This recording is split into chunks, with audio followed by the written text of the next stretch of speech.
ঈশ্বর প্রসঙ্গে ডেকার্ট কী মন্তব্য করেছিলেন?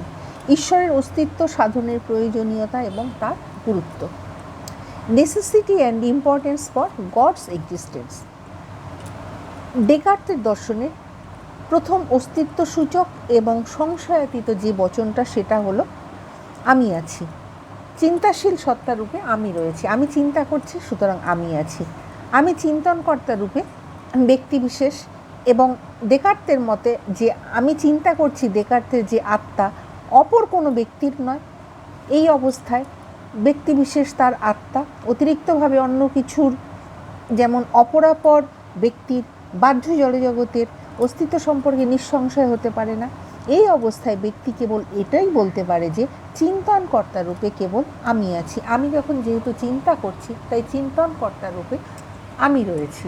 এখানে কেউ কখনো এই জায়গা থেকে কেউ কখনো সরাতে পারে না। এমন অভিমত আত্মকেন্দ্রিকতাবাদ বা অহং সর্বস্ববাদের যে দোষে, সেটা হচ্ছে দুষ্ট, যেটাকে বলা হচ্ছে স্থলিপসিজম। আত্মকেন্দ্রিকতাবাদের দোষ থেকে মুক্ত হবার জন্য তাই আমি অতিরিক্তভাবে অপরাপর ব্যক্তির বাহ্য জগতের অস্তিত্ব প্রতিপাদন করতে হচ্ছে। ডেকার্ট এই উদ্দেশ্যেই আমি আছি এই অস্তিত্বসূচক বচনটা থেকে সর্বপ্রথম ঈশ্বর আছে এই অস্তিত্বসূচক বচনটা তিনি প্রতিপাদন করেছেন। আমি আছি এই সংশয়াতীত এবং অস্তিত্বসূচক বচনটা থেকে ডেকার্ট সরাসরিভাবে মনোবহির্ভূত বাহ্য জগতের অস্তিত্ব প্রতিপাদন করেননি। এর কারণ হলো ডেকার্টের মতে সংশয়াতীত সত্যজ্ঞান লাভ করতে হলে বহির্মুখী দৃষ্টিভঙ্গি পরিত্যাগ করে অন্তর্মুখী দৃষ্টিভঙ্গি গ্রহণ করতে হবে। বহির্মুখী বাহ্য ইন্দ্রিয়ের দ্বারা বহির্জগতের জ্ঞান লাভের পরিবর্তে তাই মনস্থ ধারণার মাধ্যমে বাহ্য জগতের জ্ঞান লাভ করতে হবে। বহিরাগত ইন্দ্রিয় সংবেদনের মাধ্যমে বাহ্য বস্তুর অস্তিত্ব নিঃসংশয়ভাবে প্রতিষ্ঠিত হয় না। তাই তিনি এখানে একটা এক্সাম্পল দিয়েছেন। মৌচাক থেকে সদ্য সংগৃহীত এক টুকরো মোম, যাতে মধুর মিষ্টত্ব রয়েছে, ফুলের সৌরভ রয়েছে, যার এক বিশেষ রং রয়েছে, আকার আয়তন রয়েছে, যেটা শক্ত এবং ঠান্ডা, যাতে একটা টোকা দিলে এই রকম একটা শব্দ হয়, এই রকমভাবে তিনি বলেছেন। এমন একটা মোমকে আগুনের পাশে রাখলে তার উপরোক্ত সব গুণগুলো পরিবর্তন হচ্ছে, যদিও মোমটা কিন্তু একই থাকছে। তাহলে মানতে হচ্ছে যে ইন্দ্রিয়ানুভবে যা পাওয়া যায় তা মোম নয়, মোমের প্রতিভাস বা অবভাস, অ্যাপিয়ারেন্স। তাই আমরা ইন্দ্রিয়ানুভবে যেটা পাচ্ছি সেটা হচ্ছে অ্যাপিয়ারেন্স। দৃষ্টিগত বা স্পর্শগত সংবেদনে মোমের স্বরূপ জানা যায় না। জানতে হলে আমাদের অন্তর্মুখী দৃষ্টিভঙ্গি গ্রহণ করতে হবে। তাই হ্যাটস্কট পরিচিত পথচারী মানুষটার নগ্নরূপ আমি যেমন ইন্দ্রিয়ের মাধ্যমে দেখতে পাই না, সেই রকম মোমের যে নগ্ন রূপটা সেই রকম আমি দেখতে পাই না। এই সবই জানি কেবল আমি আমার বিচার বুদ্ধি দ্বারা, যা আমার মনন ধর্ম। পশুদের মতো মানুষের ইন্দ্রিয় সংবেদন বিশৃঙ্খল, জট পাকানো। ইন্দ্রিয় সংবেদনের আবরণ উন্মোচন করে বিষয়ের যে বাহ্যিক যে রূপ না জানলে বিষয়জ্ঞান হবে না। তাই ইন্দ্রিয়ানুভব কেবল আমার আত্মচিন্তায় প্রতিপাদন করে না, কেননা মোমের অস্তিত্ব নয়। এই জন্য ডেকার্তের অভিমত হলো আমি আছি এই জ্ঞান থেকে সরাসরিভাবে বাহ্য জগতের অস্তিত্ব প্রতিষ্ঠা করা যায় না, অর্থাৎ অহং সর্বস্বতায় দুষ্ট মুক্ত হওয়া যায় না। বাহ্য জগতের যে অস্তিত্ব, এখানে একটা আপত্তি করা যেতে পারে, আমি চিন্তা করি অতএব আমি আছি। এই সংশয়াতীত সত্য জ্ঞান থেকে ডেকার্ট যে সত্যতার মানদণ্ড লাভ করেছেন তা হলো স্পষ্টতা এবং প্রাঞ্জলতা, ক্লিয়ার অ্যান্ড ডিস্টিংক্ট। প্রশ্ন হলো, যে সব বিষয় প্রত্যক্ষ আমার ইচ্ছাধীন নয়, সেই সব বস্তু প্রত্যক্ষ বাধ্যবাধকতা থাকে। সেই সব বস্তুর অস্তিত্ব কি স্বপ্রতিষ্ঠিত নয়? আমার সামনে টেবিলটা প্রত্যক্ষের ক্ষেত্রে প্রত্যক্ষ ক্রিয়াটা আমার ইচ্ছাধীন নয়, টেবিলটি প্রত্যক্ষ করতে আমি বাধ্য হচ্ছি।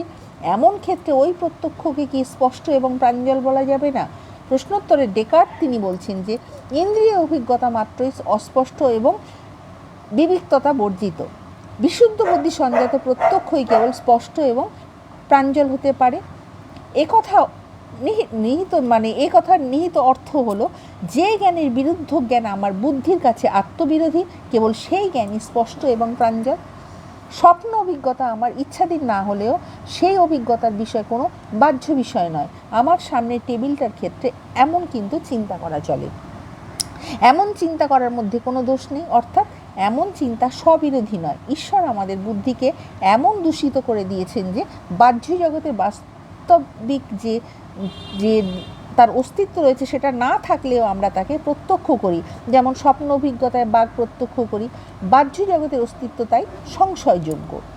উল্লেখযোগ্য যে ডেকার্ত যে সংশয়ের উল্লেখ করেছেন তা বাস্তব সংশয়, তা হলো অতিরঞ্জিত সংশয়। কাজেই বাহ্য জগতের অস্তিত্ব প্রতিষ্ঠা করতে হলে প্রথমে প্রয়োজন এমন এক ঈশ্বরের অস্তিত্ব প্রতিষ্ঠা যিনি প্রবঞ্চক নন, যিনি ন্যায়াধীশ বা ন্যায়নিষ্ঠ, যিনি আমাদের মনে এমন এক বিশুদ্ধ বুদ্ধির আলোক প্রদান করেছেন যাকে সঠিকভাবে প্রয়োগ করতে পারলে বাহ্য জগতের স্বরূপ আমরা উপলব্ধি করতে পারি। মূলত এই কারণেই ডেকার্ত আমি আছি এই সত্য জ্ঞান থেকে ঈশ্বর আছেন এবং এই জ্ঞানটিকে নিঃসৃত করেন এবং তা করেন অন্তর্মুখী দৃষ্টিভঙ্গি থেকে মনস্থ ধারণার বিশ্লেষণ করে। তিনি সহজাত ঈশ্বরের ধারণার স্বরূপ বিশ্লেষণ করে ডেকার্ত ঈশ্বরের অস্তিত্ব সাধন করেছেন। ঈশ্বরের অস্তিত্ব প্রতিষ্ঠার জন্য ডেকার্ত তিনটি যুক্তির উল্লেখ করেছেন। প্রথম এবং দ্বিতীয় যুক্তি হলো কারণ ভিত্তিক কজাল, আর তৃতীয়টা হলো লক্ষণ ভিত্তিক বা তাত্ত্বিক, যেটা অন্টোলজিক্যাল। এই যুক্তি তিনটি পর্যায়ক্রমে আমি একটু আলোচনা করব সংক্ষেপে। প্রথমটা হলো শূন্য থেকে কোনো কিছু উৎপন্ন হয় না, অর্থাৎ সত্তাবান পদার্থ মাত্রেরই কোনো না কোনো কারণ থাকে। আর দ্বিতীয় স্বতঃসিদ্ধ সূত্রটা হলো কারণ কখনো কার্য অপেক্ষা লঘু হতে পারে না। কার্যে যেসব বৈশিষ্ট্য প্রকটিত হয় কারণে সেই সব বৈশিষ্ট্য অবশ্যই নিহিত থাকে। কারণের মধ্যে নেই এমন কোনো বৈশিষ্ট্য কার্যে প্রকটিত হলে সেই বাড়তি বৈশিষ্ট্যটা কোনো ব্যাখ্যা দেওয়া যায় না, এবং সেক্ষেত্রে প্রথম স্বতঃসিদ্ধ সূত্রটা লঙ্ঘন করে এমন বলতে হয় যে শূন্য থেকে কোনো কিছু উৎপন্ন হওয়া সম্ভব। ঈশ্বরের ধারণা থেকে ঈশ্বরের অস্তিত্ব প্রতিপাদন করে দেখা যায় ডেকার্তের মতে ঈশ্বরের ধারণা বলতে বোঝায় পূর্ণ সত্তার ধারণা। ডেকার্ত বলেন ঈশ্বর বলতে আমি এমন এক অধ্যাত্ম দ্রব্যকে বুঝি যা অসীম, স্বনির্ভর, সর্বজ্ঞ, সর্বক্ষম এবং যার দ্বারা আমি এবং অন্যান্য সব বস্তু, যদি অন্যান্য বস্তু বাস্তবিক থাকে তাহলে সব কিছুই সৃষ্টি হয়েছে। যেহেতু আমি সসীম ও অপূর্ণ, আমি কখনো এমন এক চরমতম পূর্ণ সত্তা ধারণা করতে পারি না। কাজেই মানতে হয় যে পূর্ণ সত্তারূপী ঈশ্বরই হলো ওই ধারণাটার আমার মনে একটা সংস্থাপিত করে রয়েছেন। এতে প্রমাণিত হয় যে ঈশ্বর রয়েছেন, তিনি অসীমভাবে রয়েছেন, তিনি স্বনির্ভর এবং সর্বজ্ঞ। God is the cause of my own existence। এই যুক্তিটার কারণ বিষয়ক হলেও প্রথম যুক্তিটা থেকে কিছুটা স্বতন্ত্র প্রকৃতির। প্রথম যুক্তির প্রশ্ন আমার অন্তস্থ ঈশ্বরের ধারণার কারণ কি, আর দ্বিতীয় যুক্তিটার প্রশ্ন হলো অহংরূপী আমার অস্তিত্বের কারণ কে। যে আমি পরিপূর্ণ সত্তা ঈশ্বরের ধারণা বহন করি তার অস্তিত্বের কারণ অহংরূপী আমি হতে পারি না, কেননা অহংরূপী আমি সসীম এবং অপূর্ণ। সসীম এবং অপূর্ণ অহংরূপী আমিকে যে আমার যে অস্তিত্বের কারণরূপে গণ্য করলে কারণ অপেক্ষা দেখা যাচ্ছে যে কার্য অপেক্ষা এখানে দেখা যাচ্ছে যে কারণ রূপে গণ্য করলে কারণ কার্য অপেক্ষা লঘু হচ্ছে, যা পূর্বোক্ত কারণতায় দ্বিতীয় স্বতঃসিদ্ধ নিয়মের বিরোধী হচ্ছে, অথবা আমি নিজেই স্বয়ং ঈশ্বরে পরিণত হয়ে যাচ্ছি। এই দুটো বিকল্পে কোনোটি গ্রহণযোগ্য হতে পারে না। বাস্তবিক পক্ষে আমি আমার স্রষ্টা ও সংরক্ষক নই। একই যুক্তিতে আমার পিতা অথবা প্রপিতাদেরও দেখা যাচ্ছে যে আমার অস্তিত্বের কারণ বলা যাবে না। কারণতা সূত্র অনুসারে আমার অস্তিত্বের কারণ হতে পারে একমাত্র ঈশ্বর, অথবা ঈশ্বরের ধারণা বহন করে এমন কোনো পরিপূর্ণ সত্তা, অর্থাৎ স্বয়ং ঈশ্বর। কাজেই আমার অস্তিত্বের ব্যাখ্যায় ঈশ্বরের অস্তিত্ব প্রতিপাদিত হচ্ছে। আবার ঈশ্বরের অস্তিত্ব সাধক যে লক্ষণ ভিত্তিক যে তাত্ত্বিক যে যুক্তিটা রয়েছে, তৃতীয় যুক্তিটা, সেখানে দেখা যাচ্ছে যে লক্ষণ ভিত্তিক যুক্তিটার প্রথম প্রবক্তা হলো ক্যান্টারবেরির সর্বশ্রেষ্ঠ ও মৌল চিন্তার অধিকারী ধর্মযাজক অ্যানসেলম। বলা যায় যে ঈশ্বর সম্পর্কে পাশ্চাত্যে এই যাবৎ যত উক্তি করা হয়েছে অ্যানসেলম এর উক্তিটি সব থেকে বেশি নির্দোষ। ঈশ্বর শব্দটার সংজ্ঞা তিনি এইভাবে দিয়েছেন, ঈশ্বর হলো সেই সত্তা যার থেকে মহত্তর কিছু চিন্তা করা যায় না। এখানে মহত্তর কথাটার মাধ্যমে অ্যানসেলমের দৈশিক ব্যাপ্তিকে ইঙ্গিত করেনি। এখানে মহত্তর কথাটির মানে হলো নিষ্কলুষ এবং ত্রুটিমুক্ত। তাহলে উপরোক্ত সংজ্ঞাটার অর্থ হলো ঈশ্বর হলো সেই সত্তা যার থেকে অধিকতর নিষ্কলুপ ত্রুটিমুক্ত আর কিছুই চিন্তা করা যায় না।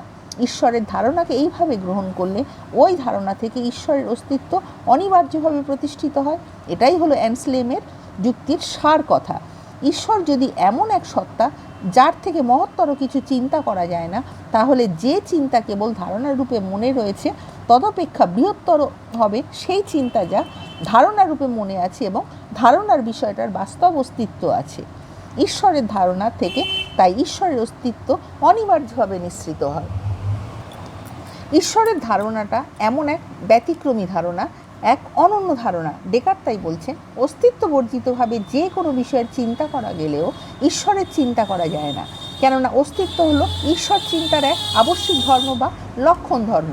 কাজেই ডেকার্টের সিদ্ধান্ত হলো ঈশ্বরের ধারণা থেকেই ঈশ্বরের অস্তিত্ব অনিবার্যভাবে প্রতিষ্ঠিত হয়। আমার ভিডিও তোমাদের ভালো লাগলে লাইক, কমেন্ট, শেয়ার এবং সাবস্ক্রাইব করতে ভুলো না। নেক্সট টাইম আমি আরও একটা নতুন ভিডিও নিয়ে তোমাদের সামনে উপস্থিত হব।